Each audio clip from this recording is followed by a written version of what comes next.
Okay, let's see what's happening here.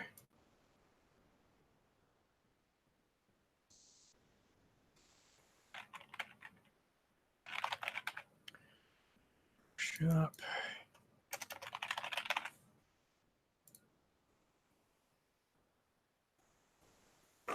All right, I am just not sure at all why this is not working.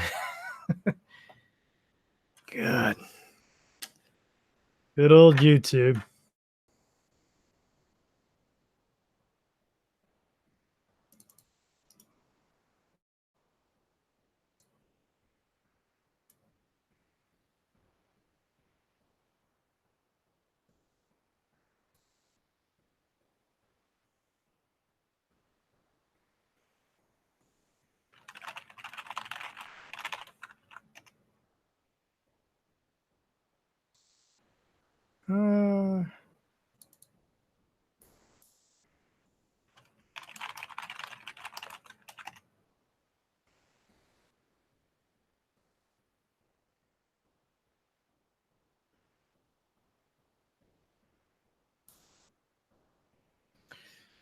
Let's see. Looks like this might be working, sort of. Trying to get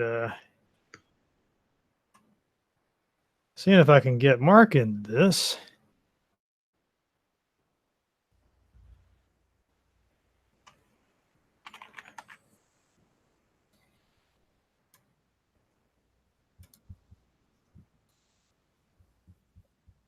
Does it seem to be working? Okay, where's Mark then? Where is the guest? It's only one small problem. We don't have our guest. I'll send him another email with this link. Maybe he's checking that.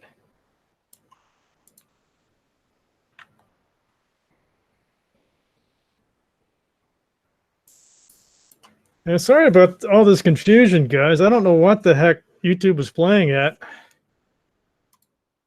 Seems like they want me to stream using some third-party app now. They got the perfectly good Google Hangouts.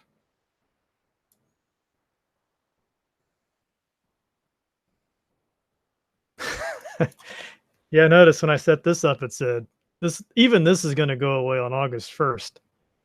So I don't know. I have to figure out some other way to do these. Okay. Still no sign of Mark. Thought I saw somebody named Bill here. Is he the guy that's see the same guy from a 6502 workshop? Yeah, could always get Scald back in here. I don't know. Let's give I know Mark was here just a second ago. Hope he's not still on that other page.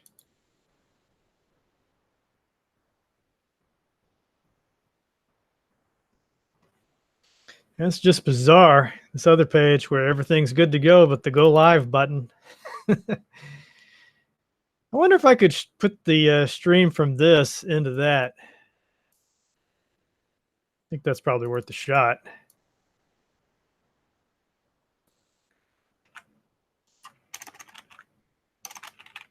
No, it won't even let me edit that. It's garbage.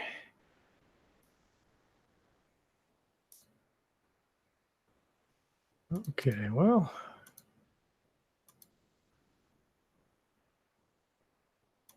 Trying to think of where else I'd talk to Mark. Maybe I'll send him a tweet.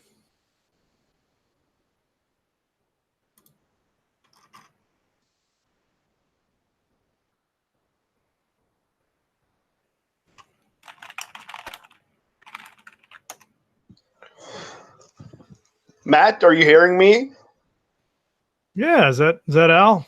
Yeah, that's Al. I'm tweeting with Mark right now. He's in the other page. He's typing into the chat. I clicked in. His link doesn't seem to take me into the video stream. Maybe resend him the link through Twitter. Let me post the link here. Because it was silky smooth for me. I just clicked the link and then I was in. That's what he needs to click on. Okay, I'll send it to him. Hold on. I got about 100 help pages open here. I should just plan on, I think from now on, I'm just going to be here like an hour early, just do the inevitable Yeah. technical difficulties. I mean, I don't understand how YouTube and Google can stay in business like this. I really don't. I mean, it shouldn't be this different every time.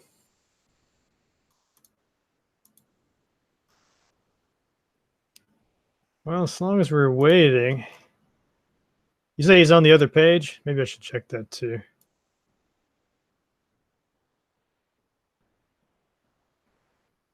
Now I don't even see the the chat's gone. Oh Lord.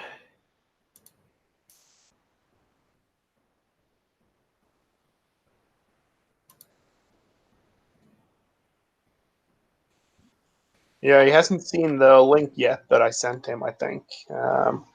He was here a second ago on Twitter. I don't see him either on the... Seems like the chat died maybe when you pulled the plug on the YouTube. I mean, it's still there, but it doesn't seem to be live. I don't think so. Oh, that's no good. It should at least be on. Well, yeah. Oh, yeah. Yeah, it seems to be on. But I don't see Mark anywhere, though. Marcarino. Mark. And we haven't even got to the part where I figure out how to stream the game. If we're having that much trouble with this. Do you have a copy on your computer? Yeah, I've been playing it. Oh, wow. That's cool. Lucky you. Assuming that, whether it works on my computer is one thing. That's already pretty lucky, but to also get it to stream properly, that will be the challenge. So how are you doing, by the way? I guess everything's still going good with your project, right? I see congratulations are in order. Thanks a lot. Thanks a lot. Yeah, I'm doing super fine. It was super was good to it was a cool ride, but it's good to be finished now. I think it's kind of intense while it's on. Let me bring up your page here. We did 260%. That's pretty cool. All right, so I've sent Mark every kind of communication I can think of, other than like Aldous Lamp or Semaphore. Yeah, he just disappeared from Twitter as well. He was here just a second ago. Maybe he's rebooting something. I don't know. Yeah, he might be having some other troubles besides just the link. Yeah, exactly. Hey guys. It's Mark. There he is. I'm gonna mute my microphone. Hey, Mark. Been answered. Yeah, exactly. Hey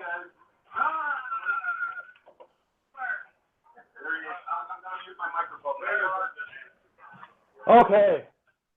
There he is. I'm all messed up over some, here, but some kind of weird feedback or something going on. Okay.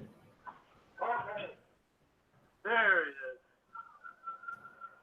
I'm all messed up over here, but It's Mark's forehead. Are you getting feedback when I talk? It sounds like something. I don't know if it's feedback. I can't make it out. It's some kind of noise, though. It's Mark's forehead. Are you getting feedback when I talk? It sounds like something. I don't know if it's feedback. I can't make it out. It's some kind of Yeah, now I'm definitely hearing my own echo. You might want to put on some headphones. Yeah, I've got them on. I don't think. Feedback, I can't make it out. Yeah, now I'm definitely hearing my own echo. You might want to put on some. Is this any better? Test. Yeah, that sounds good. I'm not hearing myself. You might need to lower your webcam a little bit, though, because we're looking at like your eyes above a fence. It's like the old Home Improvement show with right, with the neighbor. Yeah, the neighbor. There we go. There we go. Finally. So sorry, everybody. I don't know. I'm just going to lay all the blame on Google and YouTube, and none whatsoever on me. Even though that was an adventure, but hey, we're here for adventure games, so. Hey, that was part of we planned that. Mark and I, we thought about it beforehand. A little a little adventure to get into the hangout, right? All stage. So everybody here, you should print this out, a little certificate of achievement. I don't know if you can see this chat over here, but we've got Al from the Scald Project, Hey, Al. Chris Freeman's on here, Ron Soner, play a guitar solo. Hey, Chris. Hey, Ron. Hello, everybody. Thanks so much for joining in here to do the second live stream of Nox Archaist. And thanks so much, Matt, for hosting this. I really appreciate it. Oh, my pleasure. I'm really excited about your project. Let me get the page up here so we can take a look at that to start off with. Sure. So I would think most of you probably, let me share the screen here.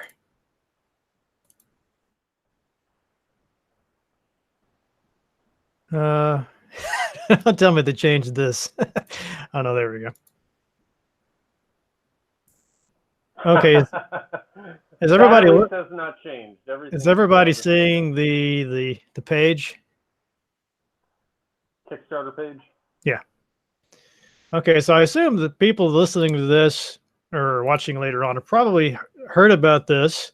It's an 8-bit RPG for Apple II, and I guess Mac and PC too. But really the exciting part, I think, is that you can actually run this on an Apple II, right, Mark? Yeah, absolutely. In fact, I'm not sure you can see through the webcam, but I have it running on my Apple IIe here right behind me. Yeah, so there it is, the real deal. That's an impressive achievement all in and of itself, I think. I mean, if all it was that tile screen, I would be kind of like, wow. Thank you. Yeah, we got a hard time once. Chris Freeman could tell us all about this. But had a little hard time once where one of our fans posted the title screen next to all the Ultimate title screens on like 6 Apple IIs, and we probably could have done a better job explaining what was going on. Though I wasn't the one doing the post, but somebody got the impression that this was all there was to the game. And, well, there's probably some Apple II games with less interactivity than that, but that's really impressive. We'll be showing more than the title screen today, and thank you for that compliment. It really I'm a little jealous. I wish I had that setup you got there too. That's what version of an Apple is that? That's an Apple IIe. Apple IIe. Yes. Yeah. And I've also had it running on my Apple IIgs, and others have booted it up on their 2C, but I don't have a 2C on hand yet to do that myself, but I'm working on that. So it really should run on any Apple II computer as long as it has 128K of RAM. That's the only requirement. I see you got some 5 1/4-inch discs there. And what's that on the shelf right above the? It's like is that a box copy? Yeah, this prototypes.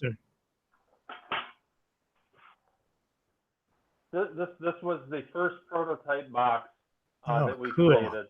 The final box will be higher quality, but this was the one that we did as a prototype to take all the photos for the Kickstarter.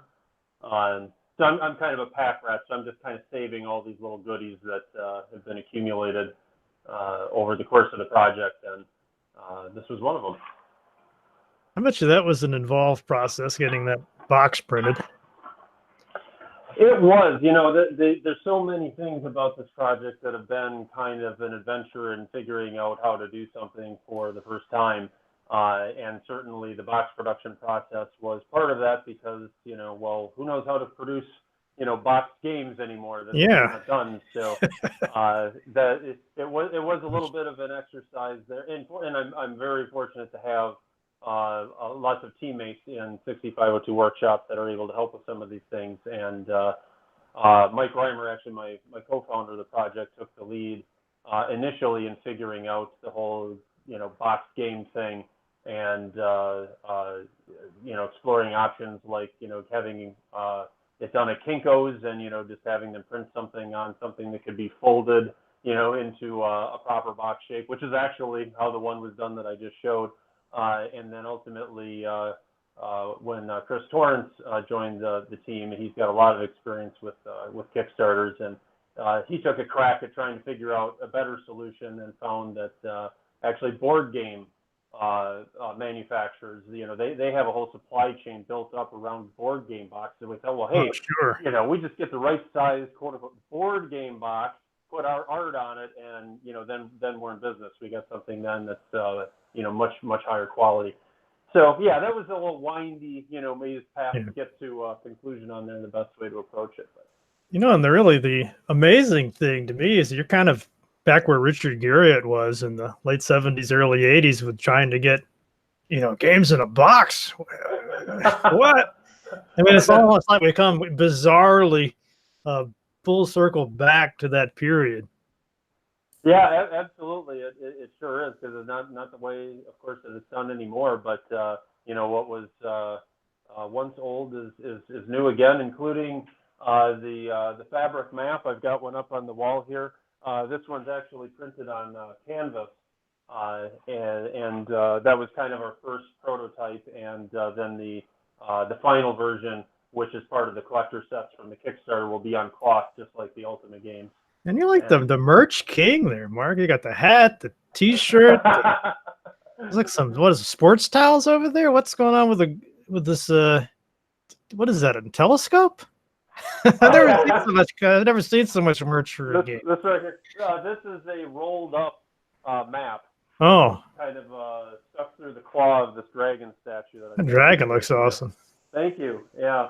Well, it's. I hope I don't want to give the impression that I spend all my time playing around with my little designer wall here, but this is a. You spend all your time.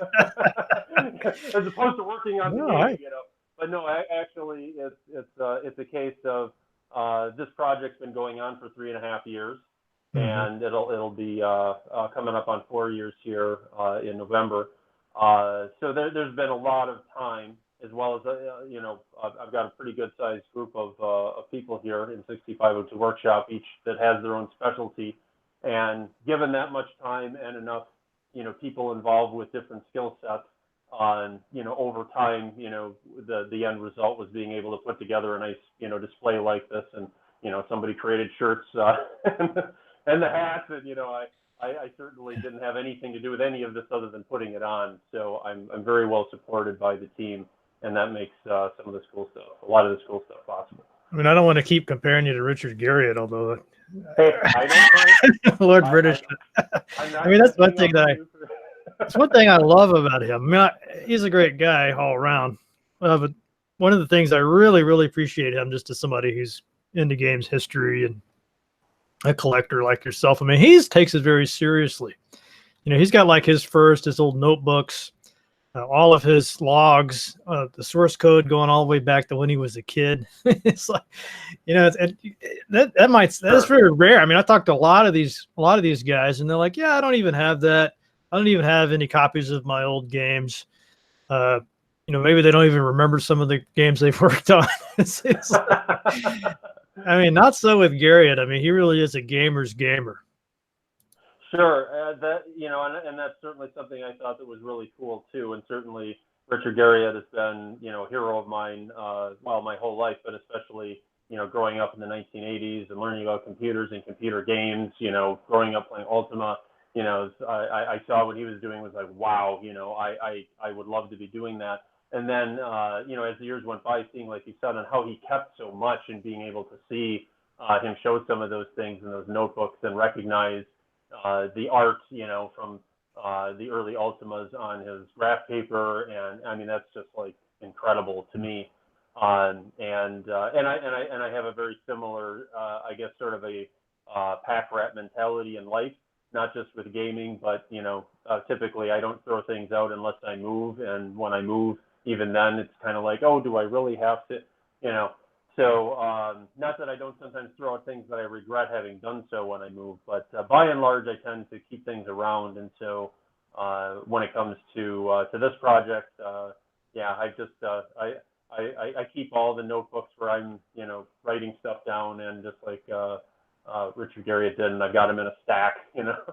That's awesome. So. Yeah, when you move, I guess your next move will probably be into a castle. Yeah, look at this comment you got. So you did get. This is a Richard Garriott. It looks like a tweet. Oh, let me show. Maybe I can make it. There we go. Oh yeah, that was. Yeah, this is awesome. April, announcing that Lord British will be appearing in Nox Archaist, which of course we're incredibly honored to have that in the game. Yeah, I was hoping Becky Berger Heineman would show up here. I told her about this, and she's a really big Apple II guru, and she's really excited too. Yeah, absolutely. Yeah, there she is. Yeah, there's a quote from her. I can't wait to play this game on my Apple II GS. Yeah, absolutely. I talk with Becky from time to time, and I've met her a couple times at Kansas Fest, the big Apple II convention every year, and she's been a great inspiration in tackling a number of different technical challenges, and certainly, as you can see there with her quote, been helping us in getting the word out about the game, and it's really awesome to have support from people like her and Richard Garriott.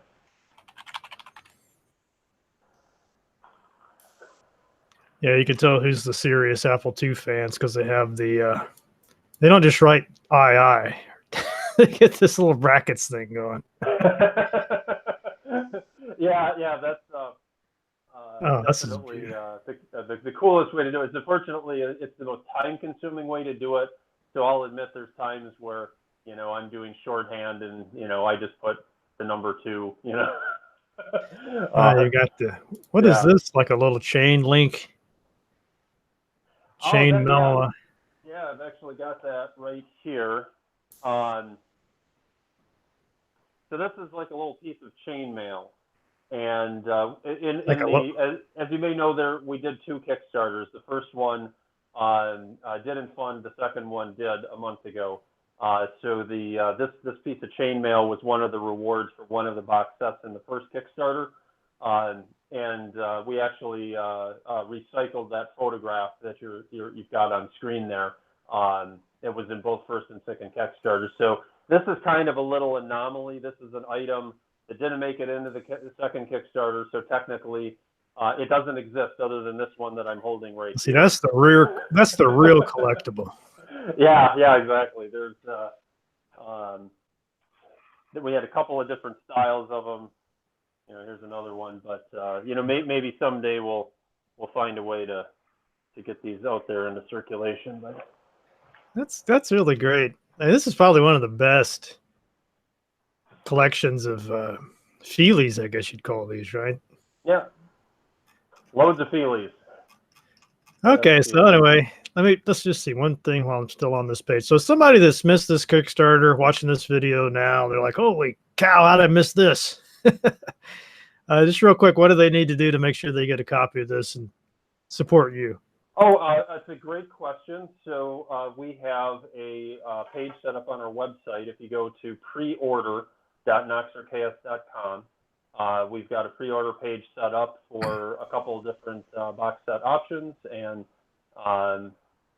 that's available for anybody who would want to take advantage of the pre-order discount. Let's see. So we're opening that up. So you get digital download, which you totally don't want to be that cheap. Oh no, we want everybody in a box set, if at all possible, because that's box set total experience,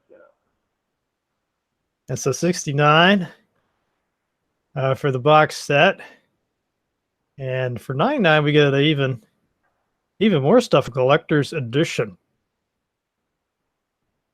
Yeah, that's awesome stuff, man. I'm really looking forward to this. Thank you. Okay, but anyway, you did send me a copy of the game. That's what everybody's waiting for. The latest and greatest alpha release with a lot of fully playable content in it. Okay, I'm going to get that. You just go ahead and keep talking. You guys talk amongst yourselves for a minute. Sure. I'll get this pulled up and then we can play the game a little bit. Sounds Mark? Good. Yeah, is this Al? Hey, this is Al. Hey. That's awesome. Thanks for joining in on the live stream here. Great to talk to you. Yeah. That's cool. I'm not going to steal the show. I would just like to say that your mic is really low, Mark. It's if you could put your mic closer to your mouth or something like that, that would be really awesome because it's really far away. Aha. Okay, let me see what I can do here. This is a new headset. I'm not entirely sure what I'm doing. Is this any better? Yeah, this is better. Okay. I don't think this is how this is supposed to be worn. Let me see here. How does this sound? It's still a bit low. It's still a bit low. Okay. So I think. Could you maybe just try them? But this is better. It's not much better. How is the mic sound just from your PC? Well, I'm not on my PC. I'm in the Hangouts on my iPad, and I've got a Bluetooth headset connected to my iPad. Oh, really? Okay. Right. Yeah. So the mic, I don't know where I'm holding it right here. I don't know where the mic is on this thing, but I'm, kind of like trying to talk into the end of it. But you're saying this still isn't really much better? No, it's not really. You could just have it the way you had it then. Okay. It doesn't really make a big difference.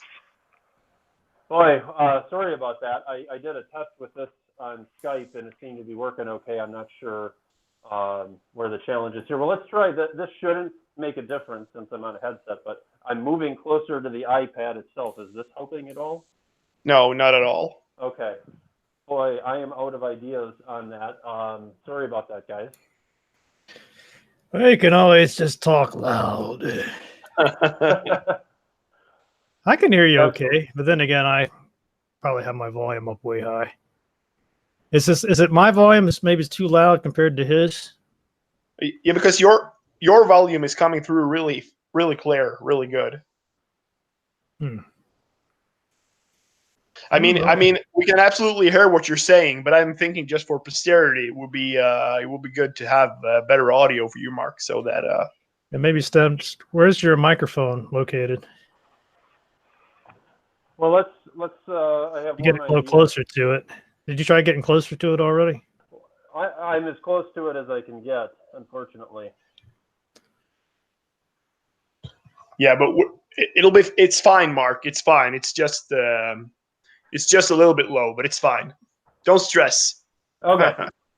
Yeah. No, but it's nice to talk to you. Nice to talk to you. We'll have to do this one day when we have better time, Mark. Yeah, have a little chat over the internet. That would be really cool. So. Yes, absolutely. Yeah. That sounds great. All right, look what I've got here. Oh, there we go. I got the splash screen up. That's now this is the entirety of the game right here, right, Mark? Right, yeah. Is certainly more than that, but we did have some think that. So rest assured, everyone, there is more. Look at this. That's a pretty good screen. We got the fire, the blood. Yep, and all in Apple II double high res. That looks really, really good. Okay, let's go ahead and open her up. That's the entirety of the game. Yeah.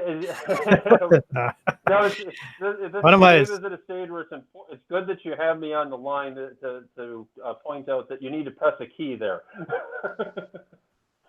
The old have to press the key. I'm still trying to find my any key. Right, yeah. You ever managed to find that? No, especially, not on like these newer, computers and stuff. It's like, they don't have all the keys anymore, then certainly not an any key.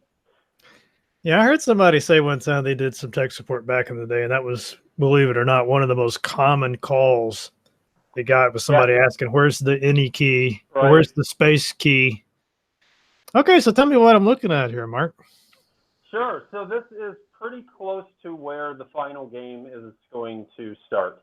The final game is going to start on a sunken ship, and you're going to find some, clues on the ship. There's going to be a few survivors of the shipwreck on the ship. It'll be kind of a little bit of a place to kind of learn how to do different things for the most part. The most important clue that you'll find is the captain's log, It's going to say something like something about the ship getting caught in a storm and damn those infernal cultists and their dark void mission, and just kind of drop that clue on you. And then the general idea from there is going to be, well, the player swims to shore and is nearby this town here, and kind of jumps into the game where we're at. So from a storyline perspective, the main thing going on here is, well, what's up with this cult, and what's going on with this dark void, and Nox Archaist is full of NPCs to talk to about different things, and of course it's also full of monsters and other dangerous creatures. Hold on, 1 second, Mark. Sure. Okay, yeah, the volume of the game was completely overpowering. Drowning you out there? Yeah, is there a way to adjust the volume within this simulator? Which emulator are you running? Micro M8. Micro M8. Micromate, I guess. Right. Yes, Micromate. Let me see here. I want to be able to hear my guest. If there isn't, it's my fault, because that's the one I suggested for you to use. I'm just checking on my end here. Yes.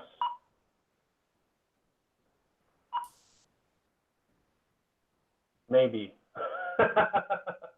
Let me see. I think there's a way you can do it by app, right? If you've got another way to do it, go for it. Otherwise, I think I found a setting in the emulator. Okay, what's the setting? If you go with your mouse, if you go to the upper left corner of the screen, there should be a menu. There you go. Click on that. Scroll down to audio, and then go to the master menu. Yeah, let's knock it down to about 20%. Well, that was at 50%. Looks like you're at 50. Yeah. Man, I better go down to 10%. I mean, it was beautiful music, but it's too loud. Okay, so I'm in the town. Excellent. Now this is really old school. You have to speak to people, right? And there's a keypad, key press. I got the instructions here somewhere. Yep. T to talk, and then you point the arrow in the direction of the NPC. I talk in thy general direction. Right. Yes. Exactly. The guard glares at you, but doesn't say a word. This damn guard. Come on. Conversation there for that one. But I'm loving these retro graphics, man. I mean, this just looks straight out of, what would you say, 1980, 81, maybe 82, or maybe it's 84. Where would you put it? I'd say probably more.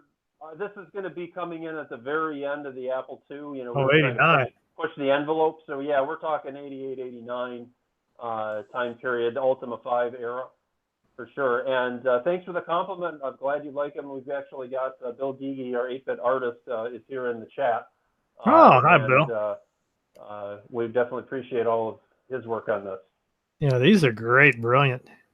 Okay, we finally got somebody talking to us. We got a short woman with a warm smile. Welcome to Everton. Yep. So the conversational mechanic is very similar to anyone who's played Ultima. Name, job, buy, and keyword. Is that an M or a W? In war. Somebody at the pub. So the ones that are in all caps like that, that's a clue, right? That I can. Right. That's something that we added a little bit of a quality of life thing. We don't make the players do the whole guess the noun thing. If a player or if a NPC will respond to a word, it's going to be in all caps. Otherwise, you'll get something like that where they say they don't know. So like here, castle is the word that the NPC would respond to.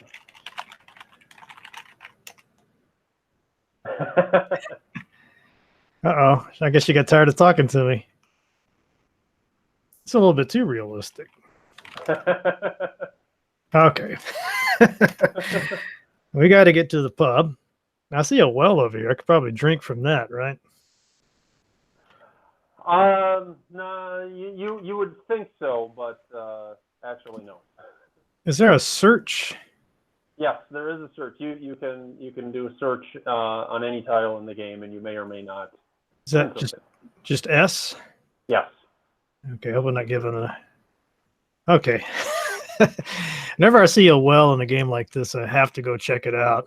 Yeah. Well, and there can be objects or items hidden in any tile in the game, so that's a good instinct. There wasn't anything in that particular well, but you never know. Looks like I got maybe some beds there. Yep. Does it matter what direction I search from? No. Oh, somebody tried to shut me in there. Yeah, the doors are a little spooky. They close behind you. Maybe it's just the wind. Yeah, look at this. I don't know who could be watching this and not just be tingling with nostalgia. I mean, this is really like a time machine. Yeah, and we've got some of the other familiar features too. Like if you step onto the chair, step onto the bed, you'll automatically be placed in that object. Ah, check that out. Oh, look at this. Take a snooze. Looks like there's some bookcases up there. Nothing Yep. found. Now, come on. You could put a copy of Dungeons and Desktops in there. Oh yeah, bookcases are a good place to search. You know, there are spell books in this game. That's part of how you get to cast more powerful spells. Is you need to acquire the spell book for the spell as well as have enough magic points. And you know, mages, you know, they just might leave a spell book laying around on their bookshelf, and you just might find something there. We have found a woman in armor. Let's see. Name. Bridget. And job. I hope to go on great adventures someday. Sounds like our kind of woman. Mm-hmm. The wolves in the plains near Everton plagued travelers. I've been hunting them to practice my fighting skills. I always bring plenty of food. Okay. I always bring plenty of food. Always. Hint, hint, hint. I saw a great wolf near the mountains to the northeast of here. Maybe together we could defeat it. I will join you if you want. We should bring plenty of food. She's not going to join me until I get some food, is she? No, she's not that fussy. Hunting is better at night. We should buy some torches. Jeez, food, torches. She's got a shopping list. She's rather pushy. Yeah, she's giving you a shopping list. Yeah. Now let's see. How do I see what she looks like? Yeah, I was just going to suggest if you want to take a look at the party, press tab, and it'll give you the character roster. Okay. And this is a good example of how we've tried to bring some modern sensibilities to the interface here, and you know, do kind of a full screen map, and then use pop-up windows for different things. And this is kind of telling you the who you have in the party, and the green bar is for health, and the violet one is for magic. And from this screen, if you press tab again, that gets you into a menu-driven inventory setup. Oh, nice, yeah. So you don't have to mess around with like press R to ready, you know, weapon B for player 5 or any of those complicated key sequences. If you tab one more menu over to weapons, you'll get a list of weapons, and from here you can just use the return key to ready and unready. So it's as simple as that for changing out. Oh yeah, that's a big improvement. Thank you. Cloth. So I've already got some torches. I don't know what Bridget's going on about. Well, you've only got one. She doesn't want you to be stumbling around some dungeon and tripping over yourself because your one and only torch went out. You know, there's always that person in the D&D group too that's always like, "Do we have enough torches? I have more food." That's Bridget's job, is to be that person, right? Magic missiles. So I got some spells here. I got a pretty well-equipped character. Now, how do I check out on Bridget? So press spacebar, and that will switch to the next player character. And now everything, when you go through the menus, from here, you'll be looking at what she has ready. And it just so happens she has very similar stuff that's ready to the starting character. Torches, good. Magic missile. So does everybody get magic missile and lesser heal? Well, the way it works actually is the spells are ready to the party, not to an individual character. So the party has to possess a spell book in order for the spell to be castable by the party, and then individually the magic users have to have sufficient intelligence and magic points to be able to cast a particular spell. But it's kind of like the mages commune, their power through the spell books to create, kind of an aura of magic around the party that any character can access if they have sufficient intelligence and magic for that particular spell. All right, I'm just guessing this guy's a blacksmith. Yes, Weapon you're on the right track there. If you can make out that those are weapons on the table, Bill will be thrilled. Oh, I recognized it. Awesome. Okay, let's see what we got here. So we need to buy some more torches. Bridget's going to be very unhappy. So, she'll tell you buy more. Welcome to Stick It and Prick It. Stick It and Prick It. I love it. We have fun with the names around here.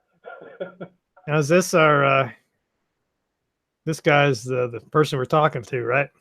Yes, that is our 8-bit single tile representation of the merchant. Yes.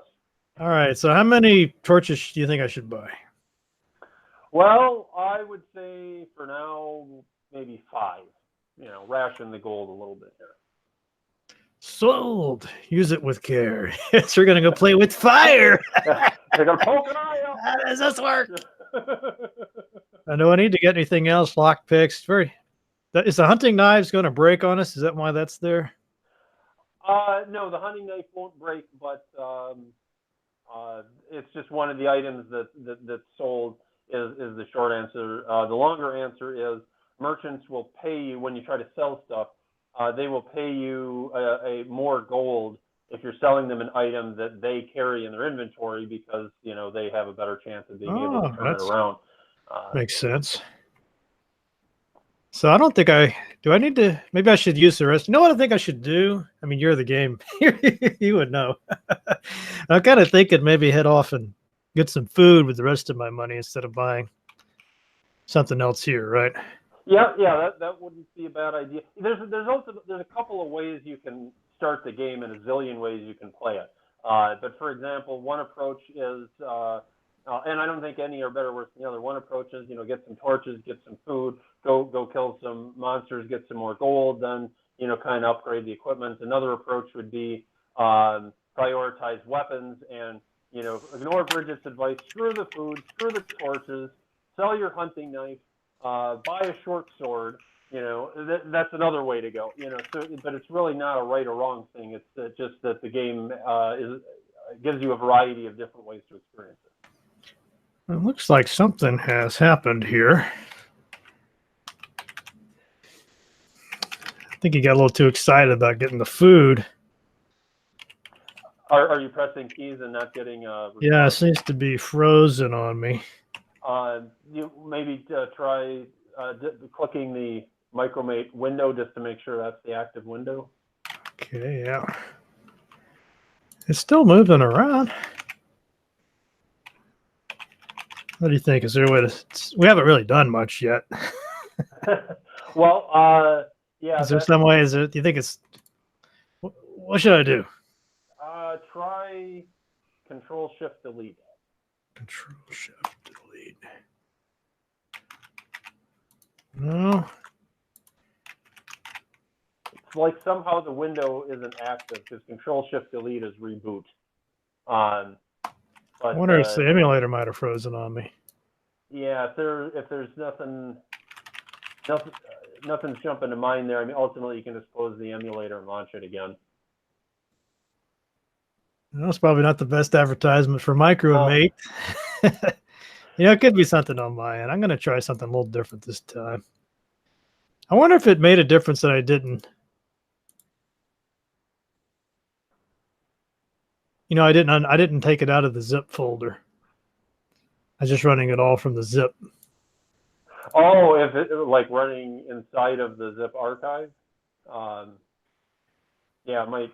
Yeah, I wonder if that idea might to have had pull that something out.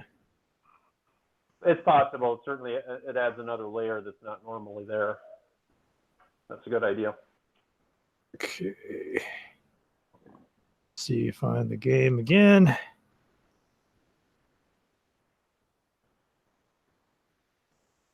One second.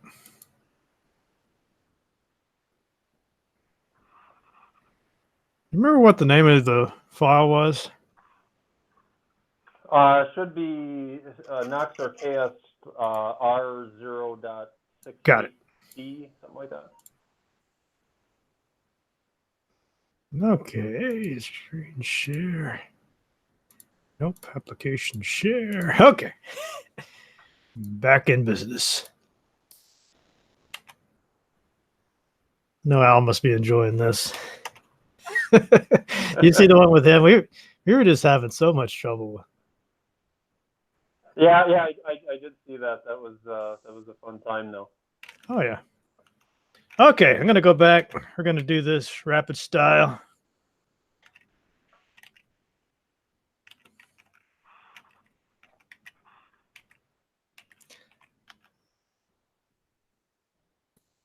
Listen to our music again. Okay, can we just go join? Oh, no. I guess you have to talk to her a little bit, right? No, you should be able to say join. Just try it again. It looks like there's a T. Somehow a T got in there. Just try it one more time. There you go. There we go. Yeah, I don't. Most women don't respond well to just T join. What? It's the weirdest line ever. All right. Matt, someone in the chat just asked if we can hear music on the live stream. So it sounds like maybe the music is not getting through. I don't know if there's any. Yeah, I don't know what I could do way about to do that wouldn't involve deafening everybody. Okay. I can hum it for you. It's really good. Stop wasting my time. That's what the game says, by the way. Yeah, maybe we could find a way to pipe it in somehow later. Sure. I guess I could hold my headset up to the microphone. Does it play every time we go into town? Yeah. Anytime you go into town, go into combat, go into a dungeon, castle, etc. Okay, so just who wants to hear the music? One of our listeners in the chat mentioned it. Okay, I'll try something cheesy here. We'll just see if this works. I'll just hold the. I'll just let it blast and put my headphones up.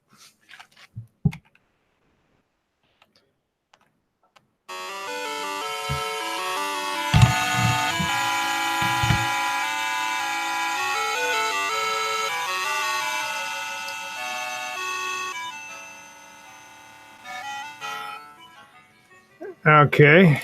All right. Now that Matt is deaf, we'll continue on with our presentation. You know, it's this. What was it? The Mockingbird, I think, was the. Yeah. Mockingbird is. There were a couple sound cards for the Apple II. There's also the Phaser, but the Mockingbird was the most popular, and that's the one that our music is done for. I know Garrett used one of those. I think it was the Mockingbird, right? I know Ultima had Mockingbird support. It might have had Phaser support. I'm not 100% sure on that, but it definitely had Mockingbird in Ultima 3, 4, and 5. Okay, this is a little moon. Yep. Is that a magic shop or is it something else? Oh, there we go. and if you walk north or south, the tile yeah, sometimes you're glad to have these pixel graphics. You don't really need a. Yeah. So here, this is a great example of something really cool that I think we've done. Is in the interactions with NPCs, we tried to make them smarter. than in prior 8-bit games, and they have a sense of awareness sometimes on where they are and what's going on. And there's one town that we've got we've got a bug, so we need to looks like we need to reboot there. Sorry about that. I think I actually remember fixing that one, but it must have been after I sent you that build. But it's the curse of being on Matt Chat. But every possible bug will materialize. Yeah, it will materialize. So while we're rebooting, I can finish that story. There's a town with an outhouse where the NPC that's scheduled to go in there at a certain time, and normally he's like in the bar talking, about whatever he talks about. But if the player walks into the outhouse while he's in there and tries to talk to him, the NPC has an awareness of the situation and responds with, "Hey, get out of here!" That's great. Whereas using, a typical, 8-bit conversation construct, the NPC would say the same thing 100% of the time. Nothing would ever change. So we did that through integrating state flags into the conversation scripting language that I wrote for this. Okay, let me see. Maybe I should save it this time. Go ahead and get my torch.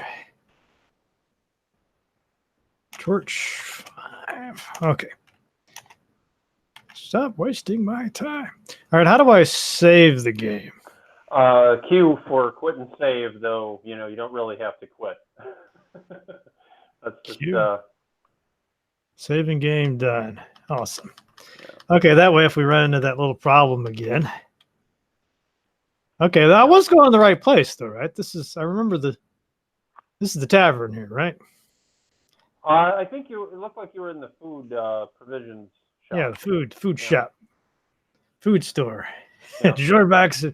Oh, got a nice graphic there. Well, nice portrait. I don't think we can see your screen though in the live stream. Oh, that might help. There we go. Okay, does everybody see what I'm looking at here? Yep, I can see it. Jorbax Adventure Provisions. Maybe I should present to everyone. Okay, is that working? All right. Jorbax Adventure Provisions. We sell dried meat in 10 packs for 1 gold each. All right, Mark, how many should I get? Oh, I'd say 5 for now. Here are your rations. That always sounds so scrumptious, doesn't it? Rations. Yeah, it'd be funny. You go to McDonald's and they're like, "How many rations? How many rations do you want? You want the supersize those rations?" You want rations with cheese? Okay, is there anything else I need to do here in the town? It would really depend on how you were approaching playing the game. There certainly are more people in the town to talk to pick up on more clues on the storyline. On the other hand, you don't have to do that sort of thing now. There's certainly I want to kill something. Battles to be had. Yes, battles. Where's the battle? Let's go ahead and do that. We haven't shown that yet. Okay. Oh crap! Nope. You exited the town. I think that actually worked the way it was supposed to. Okay. Looks like I'm in the mountain. Okay, so I'm thinking there's probably some random encounters to be had. There are, and let's see. Got Bridget here. Kind of walk around. I did get Bridget. Yeah, I got Bridget. Yep, you got Bridget. Ooh, what is that? I see some wild dogs ahead. Wild dogs. Is this just like combat from this screen, or do we get to a... If you can use A to attack the dog, or if you pass your turn, the wild dogs will attack you, and then it'll take you to a full screen combat. Now look at this. All right, so let's see what's going on. Nox testers. That's my character. So they get to move one tile. Is this any better? Yes. Sorry, Matt. I've got something happened here on my end that's causing an issue. All right, I think that's resolved. I'm sorry, what was your question? Well, it seems pretty straightforward. We're just moving one space, and then I guess when we get into range, we can attack, or Yes. we have a ranged attack. Right now, you have hunting knives, so you have to be in melee range directly adjacent, like you are now. There are of course bows and magic wands and other kinds of ranged weapons in the game as well that you could attack all the way across the screen. Wild dog missed. Notice we don't see the. Do we see the? Yeah, the dogs. So this is the dog's hit points. Right. So I just barely. I basically petted this dog. Come on. The heck? Left hand. Why does it say left hand? Because you can put weapons in the left and the right hand. You can do dual wielding, like your Drizzt Do'Urden or something. Wild dog. Bridget missed. Well, at least they're missing. Oh no, one of them hit us. So I'm already. They're not doing a whole lot of damage, so should be okay. Yeah, I think you'll probably win this one. Wild dog. Glancing blow. Come on, Bridge. Critical hit, yeah. I don't like wild dogs. They give regular dogs a bad name, you know. Yeah, they're pesky. I had the sound turned off. Oh, she got hers. There's probably music that goes along with this, right? Yes, yeah. When you enter combat, there's music that will play as well.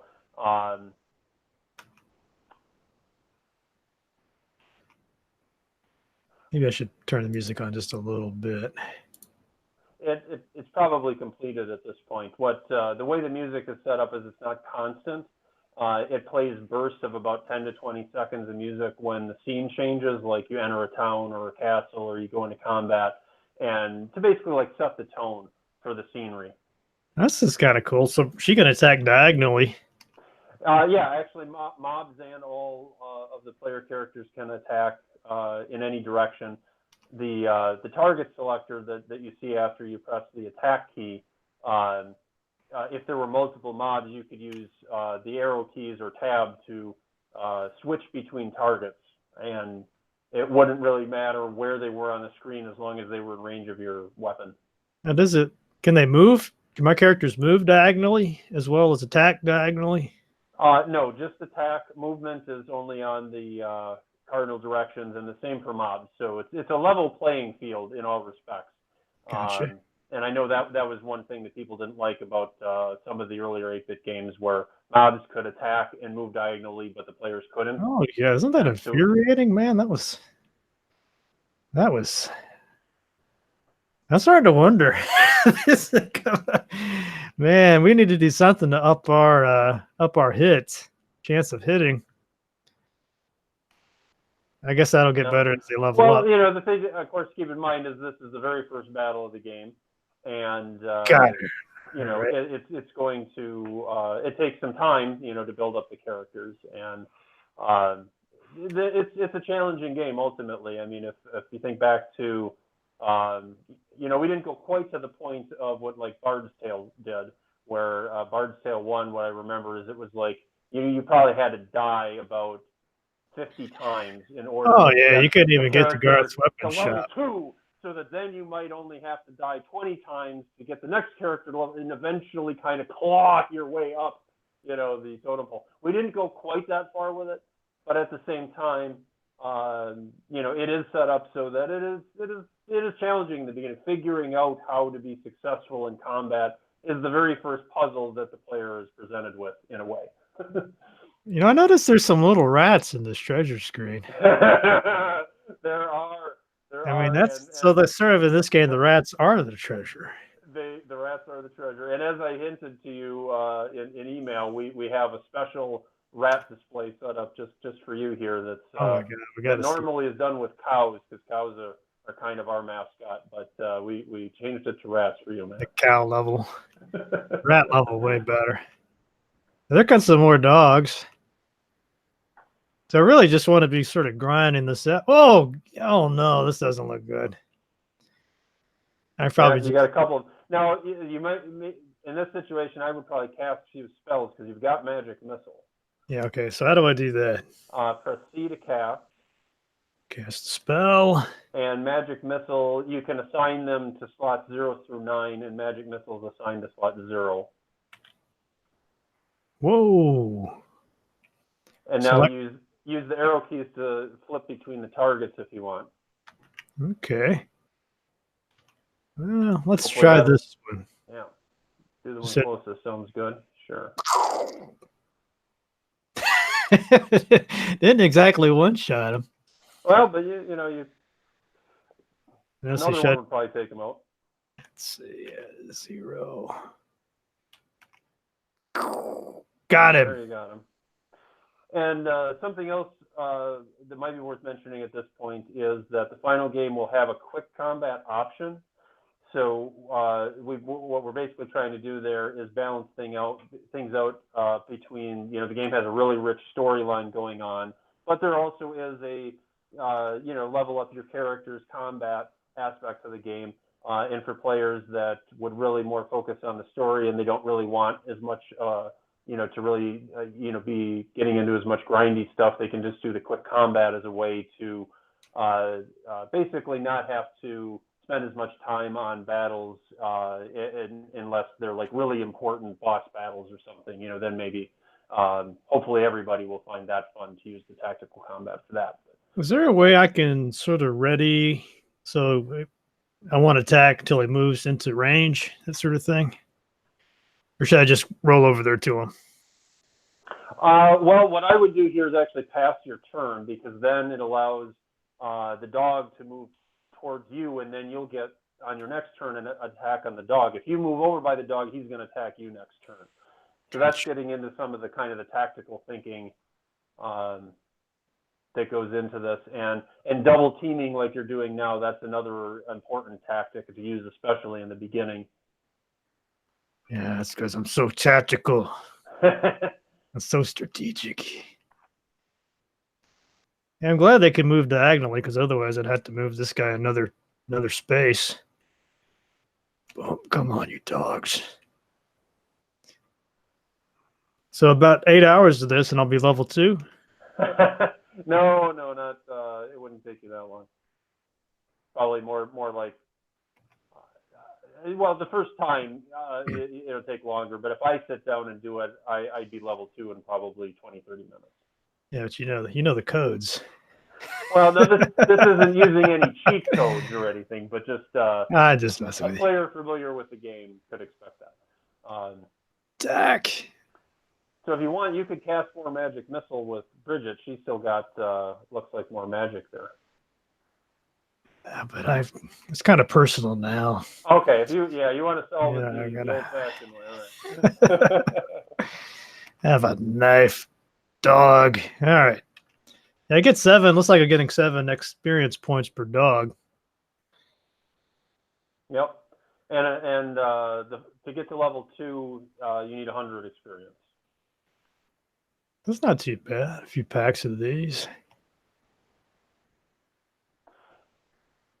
Wild dog, glancing blows. I guess they're probably their dexterity is so low right now. Yeah, and that's something when you level up, you get to choose which attributes to increase, and dexterity is one that can be increased, which gives a bonus to the dice roll for whether or not you hit. Sure, he's got to be getting close to. Come on. Wild dog. At least they're not super accurate. So it looks like he's almost. I got maybe one good hit on him so far, it looks like. Got him. Boom. Okay.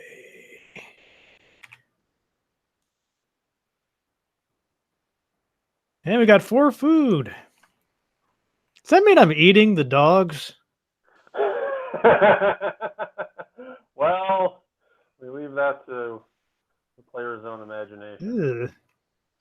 Well, I don't know. I mean, I've never personally eaten dog. Yeah.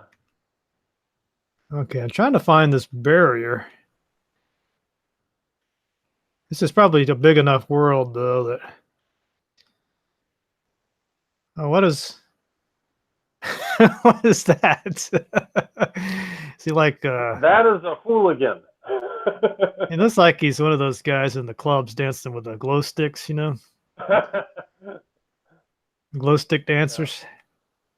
Is he gonna kick my butt? It's possible because you're low on magic and haven't healed, and you might want to go to the castle to the south and heal before taking on that. He's following it's glow sticks. Oh no! Oh, there's 3 of them. Oh, great. And he could even kick above his waistline there. Look at that. Okay, well, let's see. You said I need to heal. Do I have enough magic to heal? You could cast some healing spells, but yeah, actually you don't need to heal. It's not so much yet, but you will after you take some hits from these guys. Okay, with that ominous hooligans. Oh, these are definitely hooligans. Now that I'm up close with them, I can see that. They obviously take their soccer way too seriously. Oh, see, I'm almost killed that one. I think you underestimate my team here. These are just hooligans. We've been taking on packs of wild dogs and eating them. I hope we don't eat these hooligans, though. Yeah, see, this is... You were trying to scare me, weren't you? Oh, that's... oh, come on. I got this. I may have underestimated you, Matt. My apologies. And I still got magic with her. I'm going to go ahead just set their glow sticks on fire. No, not heal. Oh, great. Can I back out of this? Yeah, escape. Almost always escape will back you out of what you were doing. Okay, let's make sure we get it right this time. 0. Let's see. I think this is the one I've been working on. I don't know. They're hitting Bridget pretty hard there. Let's see. Can I heal? Yeah, still got 1 heal. Heal who? No, yeah. Boom. Back in it. I don't know. These seem to be tougher than the other ones. Is that possible? Yeah, they're tougher than the dogs. That's why I was concerned a little bit that you might have to go in full strength to beat them, but looks like it's working out. One's almost dead. I think I was targeting 2 different ones. Probably. Oh! Man down. Oh, no. Come on. Die! Oh, this is getting real close now. Oh! Ah! You're stone dead in a moment. Well, at least we reboot to restore last save. Is there an easy way to do that? Control Shift Delete. That should work. Control Shift Delete. Yes. Oh, okay. There we go. This will automatically restore. Yep. Okay, we're back there. I want to get a look at this rat barrier. If you want to see the rat barrier, go due north from here. Just straight up north, even. Yep. Not through the water, huh? You can swim, but if you swim out too far, you'll take damage. Slow progress. Oh. What is this? 3 dogs. I'm going to just take these out. This combat moves pretty quick. I can just hit A once I get over to them. Yep. Yeah, we did that intentionally, that A would be accepted as the command to initiate the attack and the command basically to execute the attack, so that if you want to just hammer on A, you can do that. Hammer on! Yeah, that's me. When I play these, I always end up pressing the button way too many times and gives it like 50,000 commands. Sure. But this will actually stop me from doing that, right? It doesn't buffer them, so you shouldn't have as much of an issue with that. Come on. So I've seen wild dogs. I've seen glow stick men. How many monsters? The hooligans. Yeah, how many monsters are you going to have in this? I would say over 100. There's actually pushing 1,000 tiles in the game as a whole. So one of our goals was to try to be as diverse as possible, and in the context of that, the mobs almost always have their own art. That's all Bill, right? Yeah, absolutely. Bill's the man there. I've been cranking them out, and we hope that it's a entertaining experience. Oh, very much so. I know how much fun it is to watch, but it's very fun to play. Excellent. Okay, down to 2. I don't care how long it takes. I am going to see that rat barrier. And the rat barrier for everyone listening is in the this alpha build that Matt has here. There's a playable area, and there's a rat barrier that marks the edge of the playable area. Because the entire world map has actually been created, but past this rat barrier, it's basically a development sandbox. And we normally have it as a cow barrier because I like cows. But, we knew that Matt was particular to rats, so we changed out the art to being a rat barrier. Come on, you dog! God! I want to jump in the game and just whack this dog personally. God's sake, he's like the slick little dog. He must be. Right. He's like one of those wild chihuahuas. He's like bouncing off the ceiling and stuff. You just can't land a newspaper on him. Come on. There we go. Woo! There you got him. Okay. Okay, now we can have some. Now, is there a way to 9 food? There must be a way to camp or something, right? Yes. You could do that right now. In fact, press M to make camp. Make camp. Said M? Or, I'm sorry, not M. Try H. H. Hold up in camp.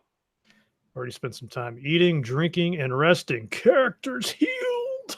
Oh, yes. And so the way that works is you consume food when you make camp to heal. If you don't have any food or any food rations and you make camp, it'll basically say something like you spend some time, foraging and you don't eat well, you go to bed not well rested, and you don't get the beautiful characters healed message. So there is no starvation per se. The implications of running out of food are, you don't heal because you're not eating well. Oh, rat.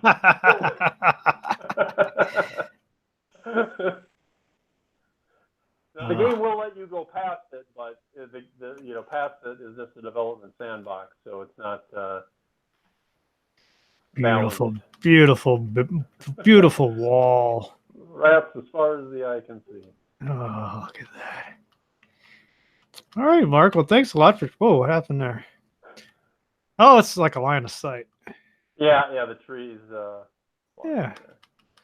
So anyway, yeah, thanks for sharing this with me. Oh, You're welcome. What in the hell?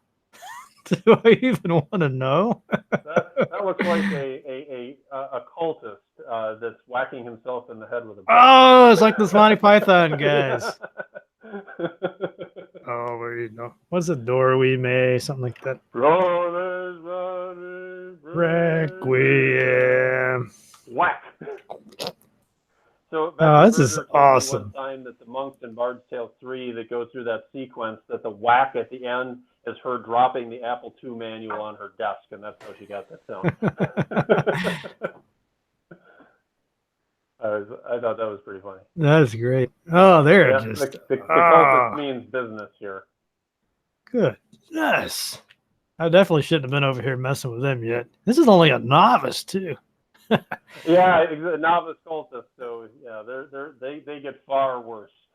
All right, well that was awesome. Really looking forward to seeing how all this pans out. Excellent. Well, let's see. Is there anything else you want to tell us about before we adjourn? Well, there are a couple of new things since the last live stream that we had put in. One was more music. We've got over 12 different tracks now. We didn't really get to hear much of them today. We did a upgrade to the animation. Previously, all the players and mobs were kind of like all synchronized, like it was a Michael Jackson video, and they would all, move at the same time. So what we did now is we desynchronized it, and they don't all move at the same time. So that was something else we put in, and then we also added more content.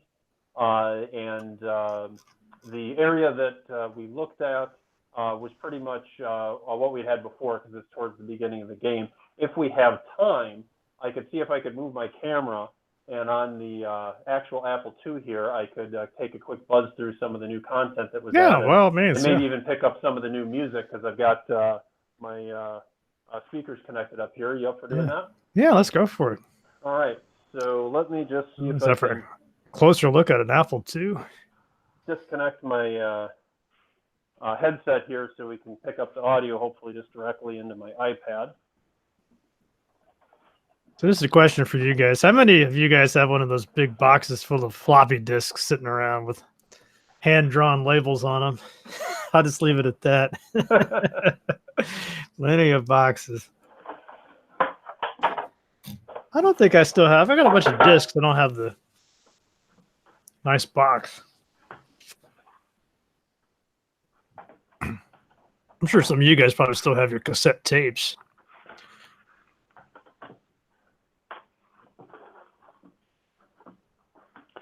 Okay, so on my end, it's looking like the screen is still pretty far away of the Apple II. How's it looking on your end?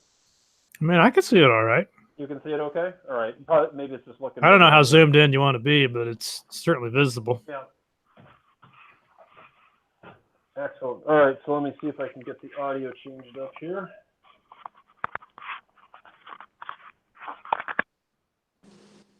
Can you hear me still, Matt? Yep. Okay. Get a nice view of that map too. That's cool. Yeah, we're pulled up a little closer to the wall as well. So, all right, well, let's boot up here. So I'm running Nox Archaist on an Apple IIe that has a CFFA card, which is basically it's a hard drive card that goes into the Apple IIe. So you can certainly run it on floppies on the real Apple II hardware. And you can also run it on these hard drive cards as well, and then you have no disk swapping. So, disk swapping. Yeah, I don't know how many of you guys remember that hell. An archaic concept. It went something like this. And you did it all the time. Yeah. How's the volume of the game sound there? You want me to turn it up? I don't hear anything. I hear the key. Sounds like the keys you're pressing. Okay. Oh, wait. Disc 3, side B. I see what's happening. It's only the music that I have connected to the speakers. Oh, I heard a little something there. There we go. Is that loud enough, or is that too loud? I started to hear something. How long was it supposed to last? Because that was like a second. I canceled it out because I didn't know if the volume was too loud. No, it sounded good. Okay, all right. So let's go into the castle. This has a couple of cool music tracks that play.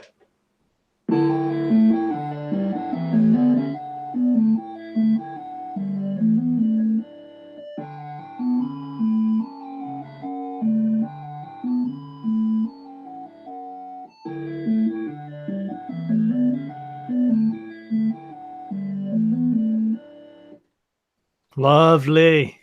All right, I'll see. Could you guys hear that? Sounded great to me. Could you guys hear it? How many people still have on the? Yep, someone just said we have sound. We have sound. All right, so I'll see if I can trigger a different one.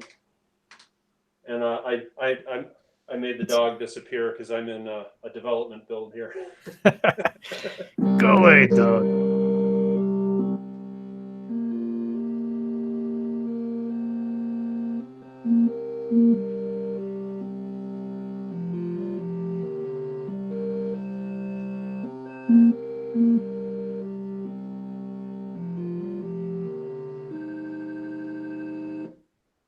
Wow, that's a very different kind of sounding piece of music there. It's a little more somber, right?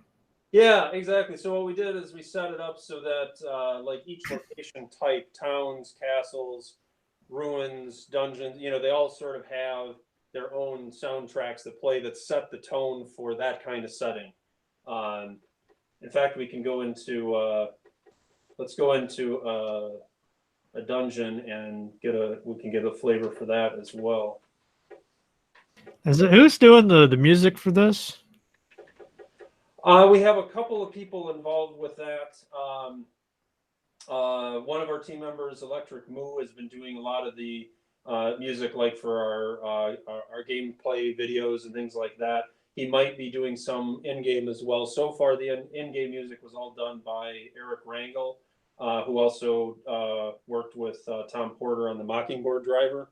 Oh, And, there's some hardcore Apple II sound programming guys in the community that basically made it their mission to make sure that we had music and Mockingbird support, because it actually was not in the original plan. that is a wonderful community, isn't it? It sure is, and we thank them very much for their help. So I'm gonna cheat again here. Look away. We're gonna walk over these mountains. Do not try this at home. You cannot do that in the actual game, but I'm just getting us to the new stuff quickly. I would walk 10,000 miles.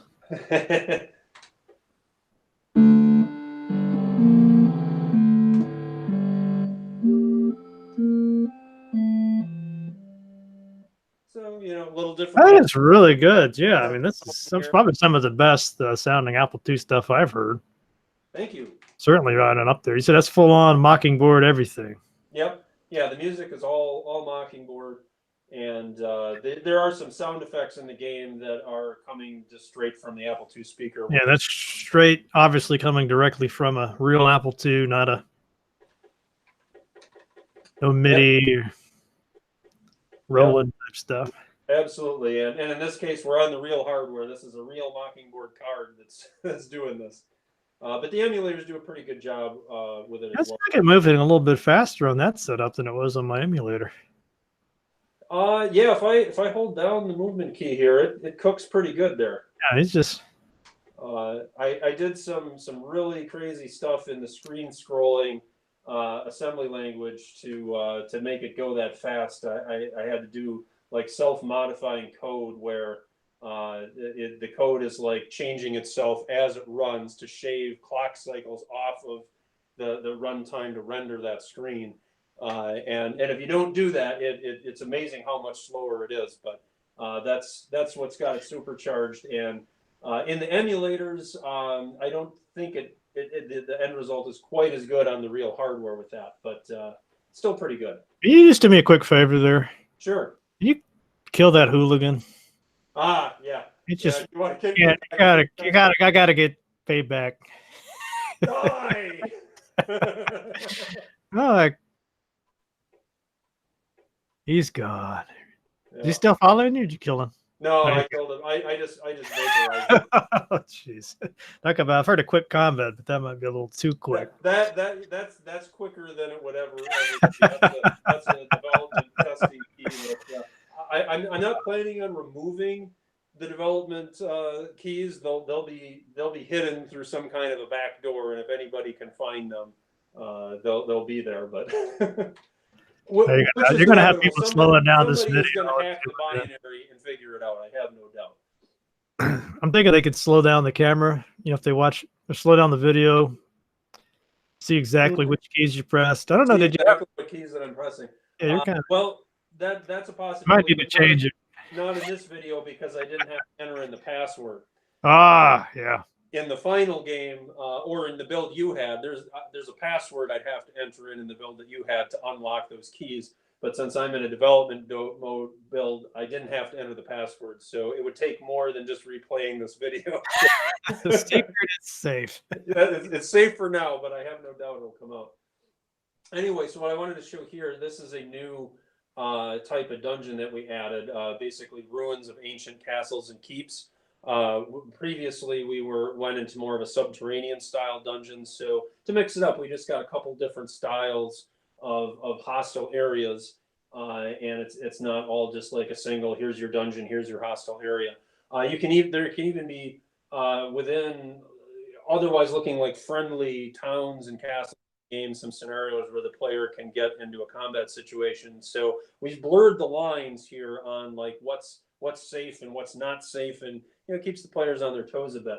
But let's go into the ruin here. There's going to be some ruins music and some other graphics.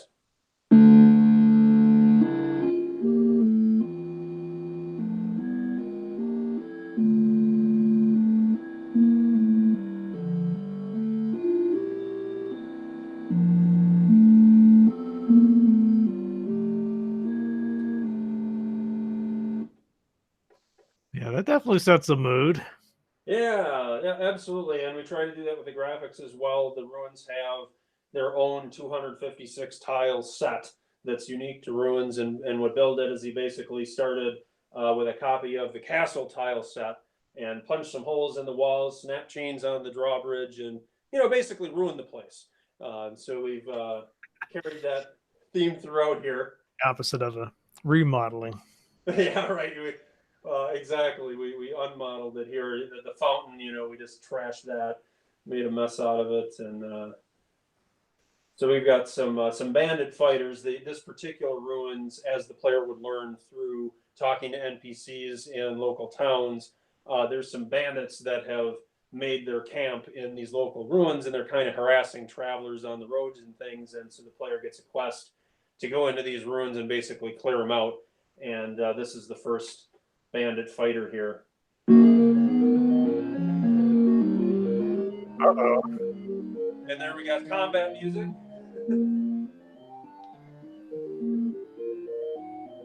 You got 1, 2, 3, 4, 5, 8. Good grief.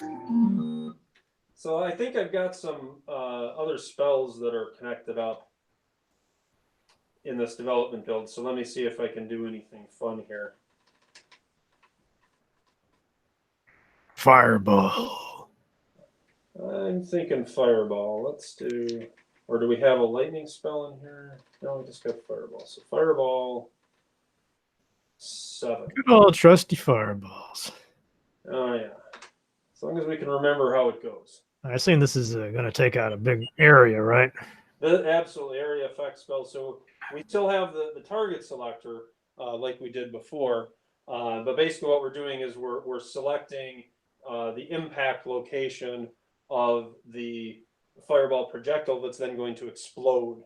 So we want to get this to select a mob as close to the center as possible, like this. Was there friendly fire yet to worry about? Yes. So, and that becomes a tactical consideration in the battle, since there's friendly fire. It's like, well, you want to pop off those area of effect spells sooner rather than later, before you get closer into melee range, and then you might be hitting yourself with the fireball at that point. Conversely, there's actually, if you want to tactically decide you're going to handle this battle from a melee perspective, there's a spell that will teleport the party into melee range with the mobs, so you kind of cut to the quick and get right into that hand-to-hand combat. And I wish I had that fireball spell a while ago. I made Yeah, some hot dogs. Definitely. As the game progresses, as you'd expect, you get cooler and cooler stuff, and it's definitely one of my favorites. And there's a really cool chain lightning spell too that you'll see like a blue lightning bolt that'll go, and hit all the guys on the screen and stuff like that. But we'll just I just did an abort out of the battle so we can move on and look at other things. But we leveled up in the process here. So this is what level up is like. You get alerted at the end of the battle. Oh, hey, you leveled up.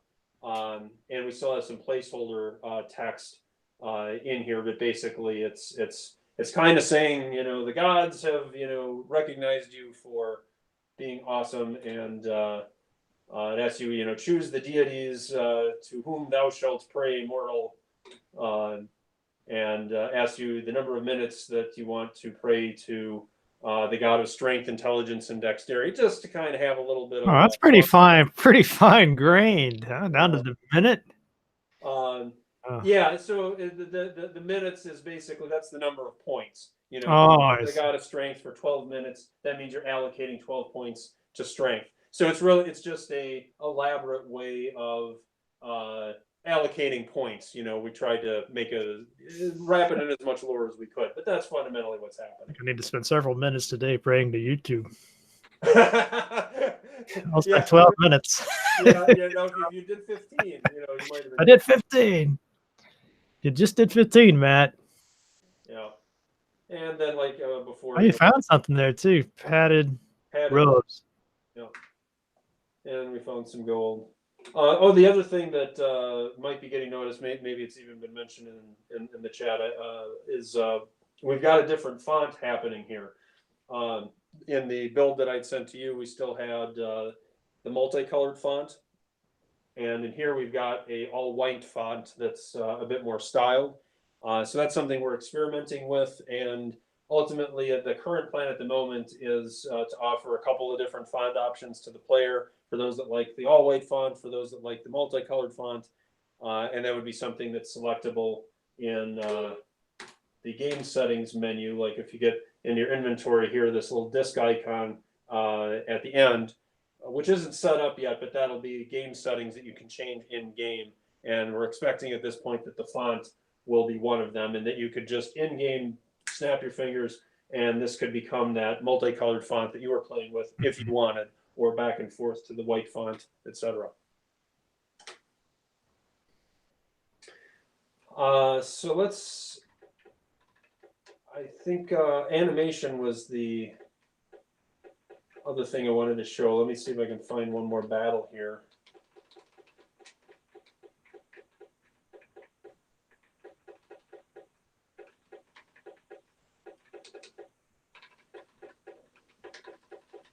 Oops, I just walked on the wall. It's just more nice. Bandits.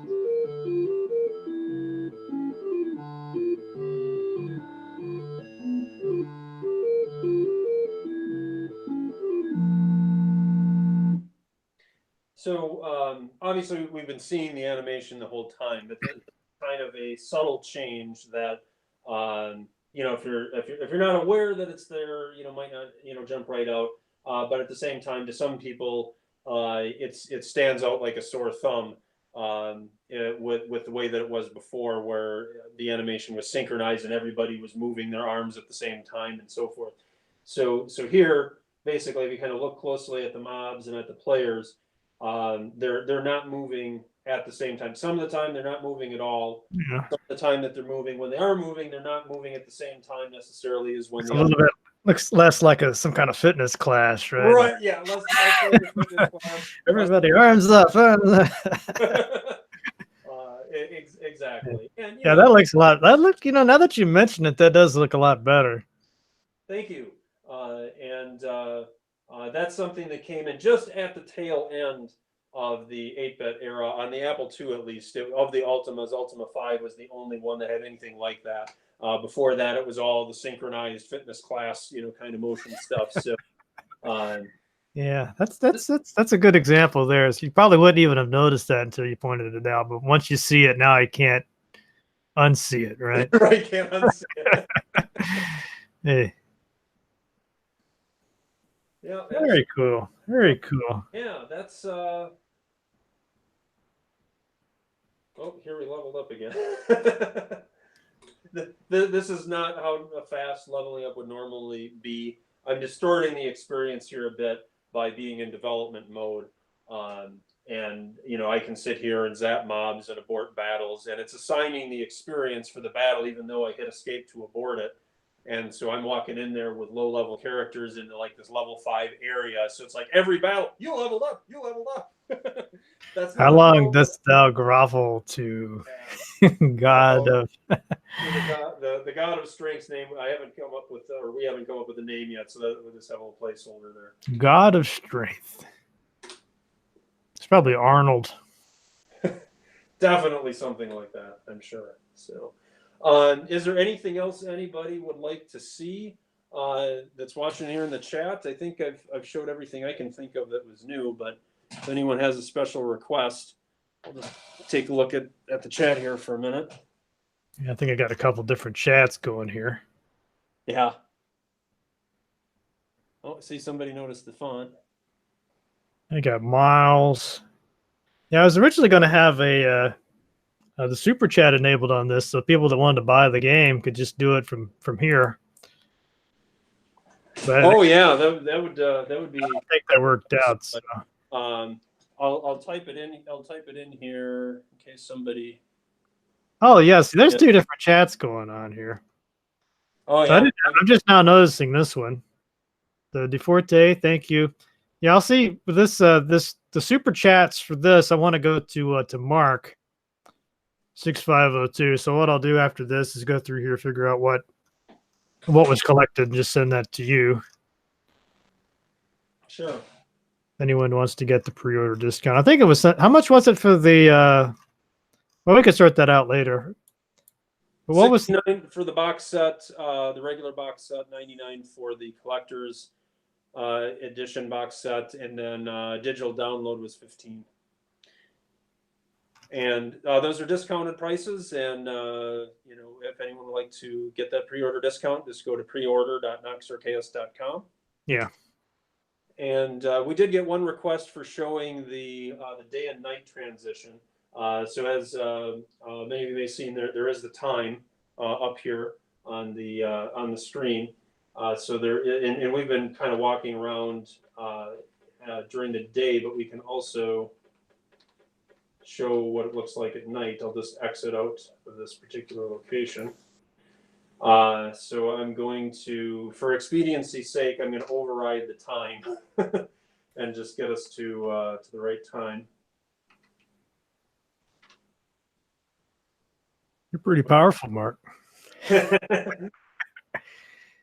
Yeah. Whoops. I'm making a mess out of this.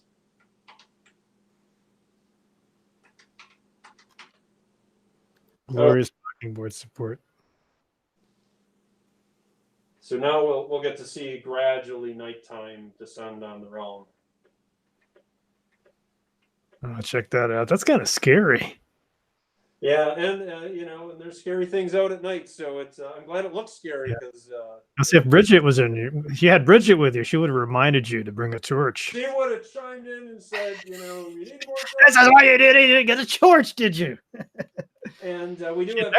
She would never let you live that down. No, never let us live this down. But fortunately, thanks to Bridget, we do have torches. So with no torch lit, this is all you see is the small little box. But if you ignite a torch, then you get this this larger view here. And if we go into a town or a castle, we can see the effect of like what street lamps and things like that look like. And in fact, even the towns and castles themselves put off their own light, like, you know, glow from a city kind of a thing.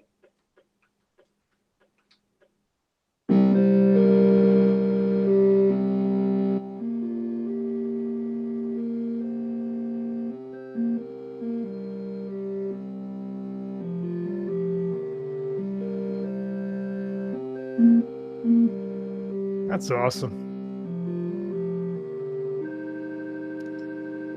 And so like here we've got two street lamps that are expanding our field of vision. If we move away from the street lamps, you know, we're still getting the light from our torch, but, you know, the street lamp is further away. It kind of has its own sphere of light here. There's another street lamp there that's creating some light up there.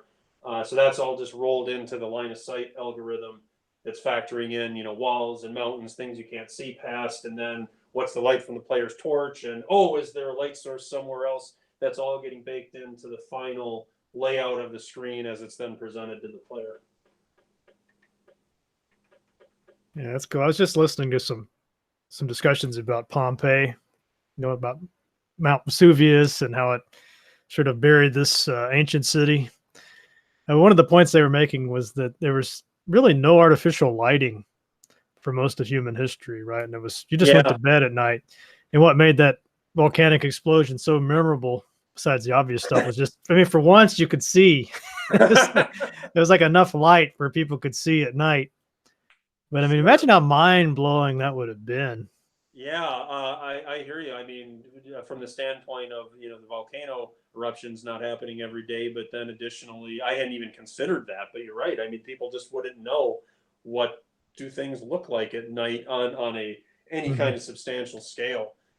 Most, maybe you see a little bit with a candle, but nothing compared to, just like a floodlight on a city street. Yeah, it would have been pretty scary, I think. Either that or really, really cool. I guess depending on where you were. Most people were probably really freaked out, and then there were a couple of the the wonkish types who were like, "Wow, this is awesome!" They were like, "Get in here! It's dangerous out there." Look at it, yeah. Well, thanks a lot, Mark, for showing us all this. This is fantastic stuff. I'm definitely looking forward to getting my copy. Awesome. Yeah. That's look forward to getting your feedback and everyone else's feedback when they start playing the game once it's out. I usually get asked, when is it going to happen? Yeah, when? For God's sake! Why are you talking now? You should be working. Yeah, right, exactly. So the date we put on the Kickstarter for our target delivery date was March and of next year. And the date we put on the pre-order page is May of next year. Just in that we're obviously going to deliver all the Kickstarter rewards before, from a production standpoint of the boxes, we would process this pre-order. So those are kind of the two dates that are out there. And where we're at right now, I mean, as you can see, we've got a fully playable game here, a fully functional game engine. At this point, it is really just add more content. So that's what we're working on now. We're creating more towns, more dungeons, more castles, basically fleshing out the storyline. The storyline's been written beginning to end, and it's just we're filling buckets of content along that storyline path. So I feel really good about what the outcome's going to be here. Obviously unexpected things can happen along the way as far as time and how long it's going to take, but I have every confidence in the world that we're going to bring this plane in for a landing, and it's going to be really awesome. We got one last question here from F1 Nut 027. I think this is the question. See, I was hoping Mark would answer, but the mobs are seated in different areas and gradually increase in strength as you play through new areas. Numbers in a mob grouping are randomized. That's actually Bill Geege on our team answering, and he is. So that's the answer, not a question. Yeah. So what was the question? Looks like somebody else asked if the encounters are random. Oh, I see. Zerovak. So are the encounters random? And the answer to that is no, right? They're slightly random. The answer is actually yes. They are randomized, and Bill gave a little more detail there. And I think what I could add to that is some contrast that the way a lot of 8-bit games and even modern games are structured is the content is like level adjusted. And you would see that you see that in like Skyrim and level scaling. It's going to level scale you. So and even in, I remember in Ultima, you're walking around the surface world, the overworld map. You're going to run into orcs right away, but when you're playing with characters that could win the game, you're encountering much more powerful stuff on the overworld because the game is level scaling as you go. So with Nox Archaist, we did not do that, and what we did instead is basically there's defined areas of the game which have a different level rating, if you will, and the mobs that are either pre-seeded in that area or spawn in that area spawn according to the level rating for that area, so to speak. Totally different approach to it, and what we were trying to do is create an atmosphere where, as you're going through this open world, you're going to run into areas that you're not ready for yet. You're going to run into areas that you are ready for yet.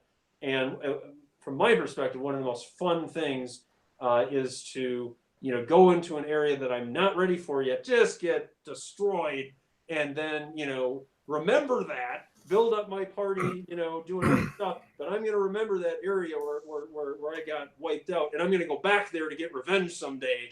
Yeah, I couldn't agree more with that. I seem like I don't get this whole levels. It's like you never really feel kick-ass, right? Yeah, exactly. It almost kind of robs that feeling. Yeah. And that translates right down to like the number of mobs that are in the party. Bill's right. It's random, not the mobs in the party, the number of mobs in the encounter. Bill's right. It's random.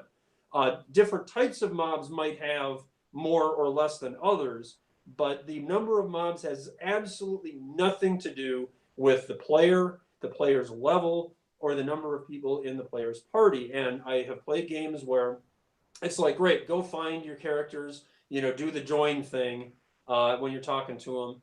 And the mobs, when you encounter them, there's a scaling factor where there will be more mobs if you have more characters in your party. And it's like, well, wait a minute.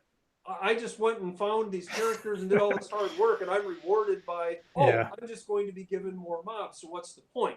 And in games like that, I would tend to play a minimalist strategy where it's like, no, I'm not going to bother getting these other characters. I'm going to try to do other things, keep the party as small as possible, because I'm not accomplishing anything anyway. It's like working really hard at your job, thinking you're going to get a promotion, and all you get is, well, now we see that you can do so much more. Right, yeah, exactly. Like, congratulations, here's your promotion, here's your extra work. But no, we don't do that in Nox Archaist. When you find a character that will join you in Nox Archaist, grab that character. There's going to be nothing that good that comes from that. It's going to help you in combat because you're going to go into the same combat scenario you otherwise would have, but you're going to have one more person in the battle. And you can change it up. There, you can only have 6 characters, plus you can summon demons and summon undead and some things like that. But if there's way more characters NPCs that will join you than you have slots in the party. But all you have to do, if you want to change it up, is you go to one of the inns in the game and you can park any character in your party at the inn and pick them up later if you want, but that frees up a slot in your roster for somebody else to join you. So it's not like a hard and set decision if you ask a NPC to join you. Excellent. Well, thanks again. It's been great. Can't wait to get a copy of the game. Wow. What I don't know who watching this video. I'm sure everybody's already pre-ordered their copy, but yeah, just really looking forward to this. I think we'll have to do a full-on extended match chat once this game ships. That would be great. I'd be thrilled and honored to do that. Love to share. Maybe I could even find an old Apple II somewhere and play the real deal. That'd be pretty cool. Yeah, that would be awesome. Do you recommend that, or are you okay with the emulators, or you think you lose something? I think both produce a great experience. If I'm going to choose between one or the other, I'll always choose the authentic hardware because it's the emulators are maybe 97% there, but there's that extra little But I will say this though: as somebody who never played an Apple II, it isn't going to feel like something is missing. Somebody who did play an Apple II is going to get something, did play with an Apple II back in the day, is going to get something from just having that physical machine in front of them, seeing graphics rendered a little bit more like what they remember, the feel of the keys. That's really the experience to be gained there in the Apple II. The swapping of the discs. The swapping, to some people that was part of the experience and they want to do that again. But somebody that didn't have that experience is going to get nothing out of that, and they're best off playing it in the emulator, and it's going to be a great experience there as well. All right, well, I'll let you go. Thanks again. I did put copies of all the relevant links Actually, maybe I'm lying. Anyway, before I post the video, I'll definitely post the appropriate links so you can get a copy of this. But in case you're only listening, go to www.6502workshop.com. And you should be, that's where I've been going to get all the info here. There's a link there to pre-order now, and then you can see these various bundles. So we'll leave it there. Thanks again, Mark. Thanks. See some of the rest of the team showed up as well. Bill, I think, and yeah, we may. I know Bill for sure. I haven't been able to look at that since I've been working with you. So we may have a few others out there as well. But... yeah, I'm not sure if anybody else from the team is on here. Thank you, and as well as all the Patreons or Ratreons. So until next time. Yeah, thanks everyone for attending. Really appreciate it.